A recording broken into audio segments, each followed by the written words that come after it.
Wyoming Territory, August 1872. The sun was just beginning to rise over the red hills when Virena Oakley realized the wagon was gone. She sat up fast, heart thudding, dust clinging to her skirts. The prairie stretched wide and empty around her, no wheel tracks, no voices, no shape of canvas in the distance. Just wind and silence. Her throat tightened, they had left her. She stood, dizzy from the heat already pressing down, and scanned the trail again. Nothing but dry grass and sky. Her stepfather's voice echoed in her mind from the night before, sharp, angry, cruel. "You made your choice when you refused him," he'd spat, face lit by firelight. "You can figure out the rest on your own." Virena had said no to marrying the man he picked. A traitor twice her age, with whiskey on his breath and hard hands. She had known there would be consequences. She just had not thought they would abandon her while she slept. With no food, no water, and no horse, she was as good as dead. She started walking anyway. By midday, the sun scorched her shoulders through the thin cotton of her blouse. Her lips cracked. Her legs felt like wood, but she kept walking because stopping meant dying. And she was not ready to die. She had not gone more than a few more miles when the sound of hooves broke the heavy silence. She shielded her eyes. A single rider was coming fast over the ridge, one hand on the reins, the other resting near his holster. His hat shaded his face, but his posture was relaxed. He reined in his horse a few yards from her and looked down. "You all right, miss?" His voice was calm but alert. Virena blinked up at him. "They left me," she said, lips dry. "My wagon, my family." The cowboy dismounted in one smooth motion, stepping closer. He was tall, sun-browned, lean through the shoulders, not young but not old either, maybe 28, maybe 30. His eyes were a clear, steady green. "You hurt," she shook her head. "Just thirsty." He handed her his canteen without hesitation. She drank greedily, coughing once when the water hit her too fast. "I am Irven Rourke," he said, watching her. "You got a name?" Virena Oakley, he nodded, then glanced at the trail. "Looks like they went east, big group, 6 wagons," she said quietly. "My stepfather, my little brother, his new wife." "Why would they leave you out here alone?" She swallowed hard. "Because I would not marry the man they wanted me to." Irven's jaw flexed, but he said nothing. "Well," he said after a moment, "you cannot stay out here. My place is west of here, about a half-day's ride. You can rest there, figure out what to do next." "I do not have money," she said quickly. "I am not asking for money." He walked to his horse, tied his bedroll tighter, then turned. "You can ride up front, I will walk." She hesitated, then nodded. By the time the sun dipped low, painting the hills in soft gold, they reached his homestead. It was a modest cabin tucked beside cottonwoods, a corral nearby with 2 more horses. The air smelled of hay and pine. "Sit there," he said, pointing to a bench on the porch. "I will get you food." She nodded, too tired to speak. Her legs ached, her head throbbed. But for the first time since waking up alone, she felt safe. Inside, he gave her beans and bread, poured more water, and watched as she ate with shaking hands. "You live alone?" she asked between bites. He nodded. "Used to ride for the army, then cattle drives. Bought this land 5 years back. Do you have family?" "Not anymore." She looked down. "Me neither." They sat quiet after that, the air filled with the hum of crickets and the distant low of cattle. He did not press her with questions. Just handed her a blanket and pointed to a cot in the corner. "You can have my bed, I will take the floor." "I do not want to take your," I said. "It is fine." She looked at him, then really looked. His face was tired but kind. There was something steady about him. Something that made the panic in her chest ease. The next morning, she woke to the smell of coffee and bacon. Irven was outside, splitting wood with clean, practiced swings.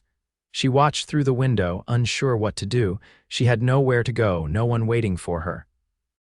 That afternoon, he saddled one of his mares and showed her how to ride. She had ridden before, but never alone. He was patient, guiding her across the field, correcting her posture gently. When she laughed after nearly falling, he smiled for the first time. 3 days passed. Then 5. She helped with the cooking, the horses, the washing. He never asked more of her than she could give. Never touched her without reason, but he watched her. And when she laughed, he looked like he wanted to keep it. On the 7th day, as they sat by the fire, she said quietly, "I should leave soon." He did not look at her, just tossed another log on the flames. "Where would you go?" She stared into the fire. "I do not know. You could stay."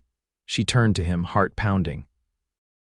"As your guest," he finally met her gaze. "No, not as my guest." She heard the meaning in it, felt it settle deep in her chest. "I do not want to be someone's burden." "You would not be," he said, "not to me." Her fingers curled around the edge of her skirt. "You do not know me. I know you were left out there and did not break. I know you work hard. I know you laugh even after what happened. That is enough for me." They sat quiet again. Then she reached for his hand. He did not pull away. His fingers closed around hers, warm and strong. She did not leave. The kitchen window was open to the breeze, and the linen curtain stirred gently as Virena rinsed the last of the dishes in the tin basin. The water had gone tepid hours ago, but she worked without complaint, sleeves rolled to the elbow, hands red from lye soap. Outside, the wind moved through the grasses with a sound like breath. Irven was at the workbench he kept behind the house, fitting a new handle to a drawknife. She could see the back of him through the open-door broad shoulders, shirt damp with sweat down the spine. He hadn't spoken much since breakfast, but the quiet between them wasn't uncomfortable. She dried her hands on her apron and stepped outside. "I never asked what made you choose here," she said, leaning against the post, gaze following the slow curve of hills beyond the pasture. "Most men who leave the army end up farther south, or heading to the railheads." He set the blade down and picked up a file. "Tried that," he said after a moment. "Didn't take, too much noise, too many men trying to outrun themselves." She didn't answer right away. He glanced up and when she didn't look away added, "I was stationed in the Dakota Territory before I left. Saw what happened when land was taken faster than it could be understood." "Did you fight?" she asked. He nodded. "That's why I left." She stepped down off the porch and crossed the yard. The grass was warm and dry beneath her boots. She stopped just beside him and he handed her the wood handle. "Smooth it there," he said, pointing. "Work with the grain, you'll feel it catch if you go against it." She drew the file carefully, the rasping sound loud in the stillness. "You ever think about going back?" she asked. "There's nothing back there worth returning to." She nodded once, then passed the file back. Later that afternoon, while he rode out to check a fence line, Virena stood in the root cellar, taking stock of what remained. Dried beans, potatoes gone soft at the edges, a jar of blackstrap molasses nearly empty. She ran her fingers over the shelf and frowned at the dust. She found a sack of seed corn in the far corner, tied tight with baling twine. When Irven returned, she was already in the garden, measuring rows with a stick and her boot heel. "You planning something?" he asked, reins dangling loosely from his hand. "You've got good soil near the creek. And if you're going to have a second mouth to feed, you'll need more than beans and hard bread come winter." He tied off the horse and walked over, expression unreadable. "You're staying then?" he asked. She didn't look up from the soil. "I'm planting." That evening, the air turned cool and the sky bruised with cloud. She lit a lamp while Irven carried in firewood. When he came through the door, his shirt was damp from the sudden rain. He shook off the worst of it and hung his hat near the stove. "Storm's not staying long," he said, "just passing through." She poured tea into 2 tin mugs and passed him one. He took it with a quiet nod. "The land here reminds me of Tennessee," she said after a while. "Before my mother remarried, before we left." He looked at her over the rim of his cup. "You ever think about writing her? She died before we reached Missouri." Her voice didn't waver, but she gripped the mug tighter. Fever took her fast. He didn't offer hollow words, just watched her for a moment, then reached over and set a hand over hers. "I'm sorry," he said. They sat like that for a long minute, the fire popping softly in the stove. The next morning, she found a pair of worn gloves folded on the table, just beside a small tin of salve. "For your hands," Irven said, not looking up from his work. The file tore them up. She nodded and tucked the gloves into her apron pocket. By midweek, the garden rows were marked and half-planted. She worked in the mornings and helped in the barn afternoons. He taught her how to oil tack and quiet a spooked gelding. She showed him how to sew a patch that wouldn't fray at the edge one night. As the wind died and the sky went violet with dusk, they sat on the porch, watching the chimney smoke rise in a thin line. "You think they'll come back for you?" he asked. She shook her head. He only ever wanted obedience, not family, he hesitated. If they do, I won't let them take you. Her throat tightened, but she didn't look away. I believe you. He reached into his shirt pocket and pulled out a carved piece of wood small, smoothed from handling. A horse's head, no larger than a matchbox. I made it for you, he said, voice quieter now. Thought it might bring luck. She turned it over in her palm, thumb brushing the lines of its mane. It's beautiful, he hesitated. I don't know what you want, Virena. But if you're willing, I'd like you to stay for good. She didn't answer right away, just stood, walked to the edge of the porch and looked out across the empty land. The sky was clear now. The wind soft, then she turned back to him. I already have. By late September, the first frost came down like a whisper in the night. Virena woke to its silver film across the window panes, the garden lying quiet under a thin veil that curled the edges of the last cabbage leaves. She rose early, wrapped in her shawl, and stepped outside to check the cellar latch. The earth crunched soft beneath her boots. Irven was already in the barn, oil lamp casting a low glow through the slats. She found him brushing down the roan gelding, his movements slow with thought. Frost's early, she said, voice hushed in the morning dark. He set the brush aside and offered a nod. Creek's running thinner than I'd like. We'll need to haul more from upstream if it stays dry. She leaned against the post, watching dust rise in the lamplight. I can go with you. If we take both pails, we'll only need the trip once. He met her eyes for a quiet moment and then reached for the yoke straps. All right. They walked the half-mile trail with the yoke balanced between them, two pails hanging steady.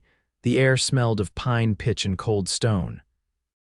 When they reached the bend where the creek narrowed against a sandstone ledge, she crouched and dipped the bucket, watching the surface ripple. I used to believe cold mornings meant something was coming, she said, not looking up. A change, some kind of sign. Do you still believe that? He asked, I'm not sure. She looked over at him. But I feel it now, like something shifted, not in a loud way, just settled. He didn't answer right away. Then he said, I never planned on sharing this place. Built it for quiet, for being done with noise. But lately, quiet feels different with you in it. She straightened, her hands wet from the creek, and his gaze stayed steady on hers. She didn't speak, but something in her softened. They carried the full pails back in silence, but it was the kind that filled instead of emptied. That afternoon, they split the last of the firewood beneath a sky smeared with thin cloud. She swung the axe while he stacked, their rhythm easy. When the pile was finished, he wiped his hands on his trousers and said, I'll need to ride into town in 2 days. Supplies are low. You should come, she hesitated. It's a small place, people talk. They'll talk whether you're there or not. I know. She stepped back, brushing wood chips from her skirts, but I'd rather they do it to my face. That morning came bright and cold. She braided her hair tighter than usual and wore a shawl she hadn't touched since Missouri deep blue wool with stitched edges. He brought the wagon around, having hitched the older mare for a steadier pace. The town of Red Butte was barely more than a main street and 2 cross roads. A mercantile, a smithy, a feed store, and a church that leaned slightly westward under its bell's weight. As they rolled in, a few heads turned. Virena kept her eyes forward. Inside the store, she moved with purpose, selecting flour, lye, salt, and a bolt of muslin. When she reached for a tin of coffee, the shopkeeper paused, confused. Your Rourke's? I am. He nodded once, then fetched the item without another word. Irven joined her at the counter, setting down a coil of rope and a new lantern wick. You get everything, she handed over the list.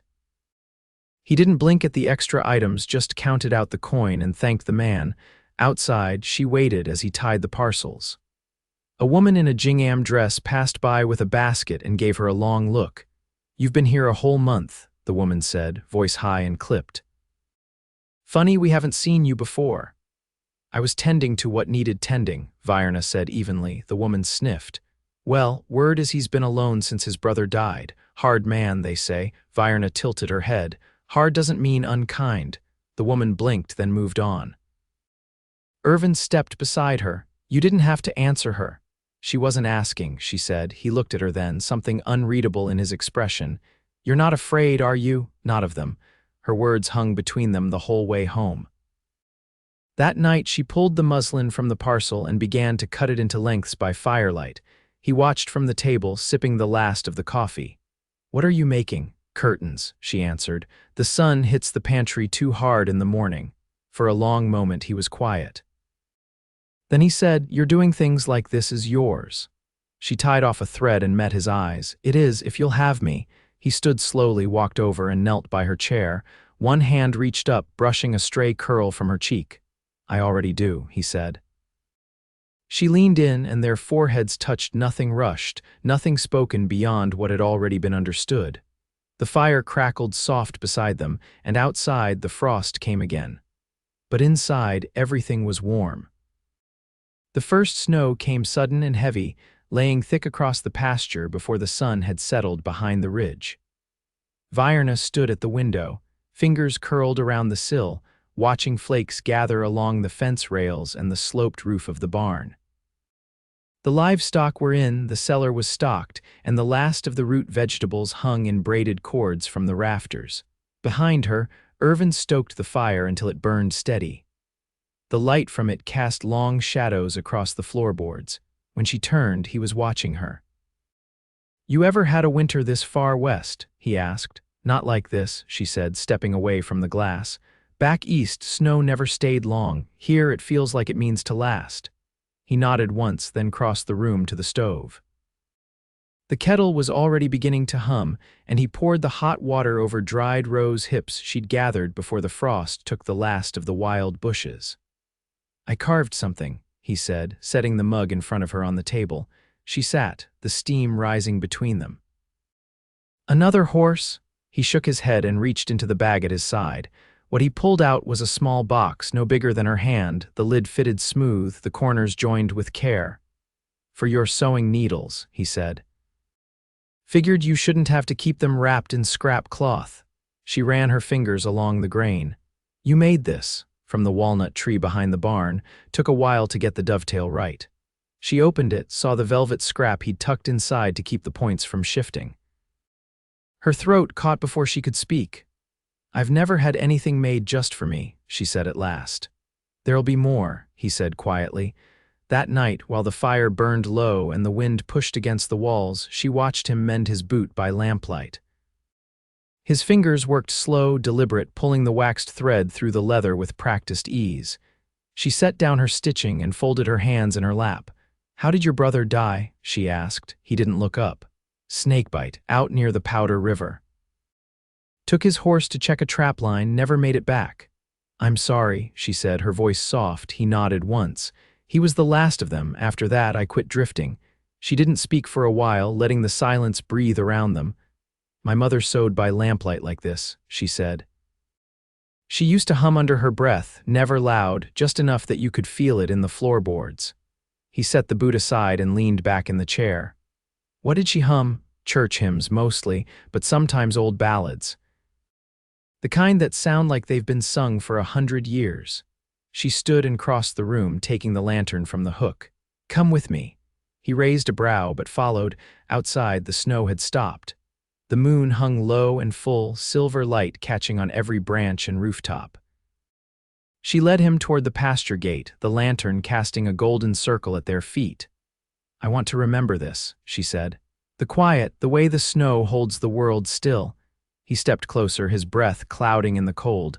"You think about what comes after winter," she turned to face him. "I do," his eyes searched hers. "And does it include me?" She reached for his hand.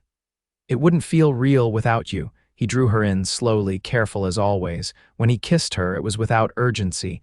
It held warmth and the promise of years. The lantern hung between them, swinging gently in the wind, casting their shadows long across the snow. When they returned to the cabin, she rested her head against his shoulder by the hearth, her fingers curled loosely with his. Outside, the land slept beneath its white coat. Inside, their future had already begun to take shape. The snow held through December, crusting hard along the ridgeline and pressing quiet against the cabin timbers. Virena had taken to waking before the light, lighting the stove and kneading the morning bread with her sleeves pushed up and her hair still unbound. Irven would come in from the barn with hay in his hair, hands too cold to hold anything but the coffee she poured him without needing to be asked. One morning she found him at the table with a folded sheet of paper and a pencil worn down to the metal. His brow was furrowed, jaw tight with thought. "You writing someone?" she asked, rolling dough into a tight coil. He tapped the pencil twice against the edge of the page. "No." "Trying to draw plans." "For what?" He turned the paper toward her. A rough sketch of a second-room walls notched out from the side of the cabin, a window facing west, and space along the wall for a second stove. "If we're going to stay through another winter, I figure we'll want more room," he said. "More light, too," she leaned in. "You're building on, if you want it." She met his eyes. "I do." By the end of January, the snow eased, and the ground softened enough to walk the perimeter of where the new walls would stand. Irven measured with a frayed string knotted at even lengths, and Virena marked the corners with flat stones carried from the creek bed. They worked in tandem, no need to explain what each was doing. That evening she brought in the last of the firewood while he shaved curls from a fresh beam. She stood watching him, the lantern behind her throwing his face into shadow and gold. "I've been thinking," she said, voice slow. "We never talked about what name I should take." Irven set the blade down. "I figured I'd wait until you brought it up." "I want yours," she said, stepping closer. "Not because I need it, but because it's what I choose." His hand found hers, rough palm to hers. "Then let's make it right." They rode out to the preacher's house 3 days later, bundled in wool and carrying a jar of dried apples for his wife as thanks. It was a quiet thing. Just the four of them in the parlor with a Bible and a ring Irven had carved from bone months before, though he hadn't said why he'd kept it. When the words were spoken and the paper signed, Virena looked up at him with a steadiness that said she'd known her answer long before the question was asked. Afterward, they rode home slow, not speaking much, hands linked at the reins. Snowmelt ran in narrow rivulets beside the trail, and birds called from the bare trees like they knew spring was coming. Back at the cabin, she lit a candle in the center of the table and set out the last of the summer pears she'd canned. He brought in a bottle of rye from a crate she hadn't known he kept. "To the Rourke place," he said, raising the tin cup. She touched hers to his. "To what we've made." That night they lay close beneath the quilt she'd pieced from old shirts and flour sacks, the wind soft against the shutters. His hand rested over hers, steady and warm. She shifted closer, her voice quiet against his collarbone. "You think we'll have children, if we're meant to," he said. "But this," he kissed her forehead, "this is already whole." In April, the addition stood framed and roofed, the floor still bare, but the walls true. Virena planted new rows beyond the garden's edge: onions, squash, sorghum, while Irven split rails for the fence that would keep the mule deer from trampling her seedlings. One morning she stepped out to find him sanding the windowsills smooth, his shirt damp with effort and his expression light in a way she hadn't seen before. "You're humming," she said, arms crossed. He paused, half a smile tugging at the corner of his mouth. "You must be hearing things." She laughed, and the sound startled a dove from the eaves. They never spoke of the past much after that. Not because it hurt, but because it no longer needed tending. Her stepfather never came. Her brother remained a memory untouched by bitterness. The war Irven had known faded into the distance, replaced by the slow, daily work of building something that would outlive both of them. Years passed. The fence grew, the field widened, and the second room became a place for books and mending and quiet evenings with the windows open to the sound of wind in the grass.